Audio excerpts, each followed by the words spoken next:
ಭಾನುವಾರ ಮಧ್ಯಾಹ್ನ ಅಕ್ಷಯ್ ತಲೆ ಮೇಲೆ ಮರದ ಕೊಂಬೆ ಬಿದ್ದಿತ್ತು. ಭಾನುವಾರದಿಂದ ಪ್ರಜ್ಞೆಯೇ ಇಲ್ಲದ ಸ್ಥಿತಿಯಲ್ಲಿ ಅಕ್ಷಯ್ ಇದ್ರು. ವೈದ್ಯರ ನಿರಂತರ ಚಿಕಿತ್ಸೆ ಬಳಿಕವೂ ಕೂಡ ಅಕ್ಷಯ್ನನ್ನ ಬದುಕುಳಿಸ್ಕೋಕೆ ಸಾಧ್ಯವೇ ಆಗಲಿಲ್ಲ.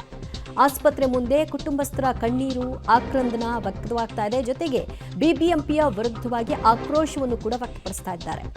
ತನ್ನದಲ್ಲದ ತಪ್ಪಿಗೆ ಈ ಒಂದು ಸ್ಥಿತಿಗೆ ಆತನನ್ನ ತಂದಿಟ್ಟರು. ಆ ನಂತರವೂ ಕೂಡ ದೇವರು ಕೂಡ ನಮ್ಮ ಕೈ ಹಿಡಿಲಿಲ್ಲ, ಆತ ಸಾವನ್ನಪ್ಪಿದ್ದಾನೆ.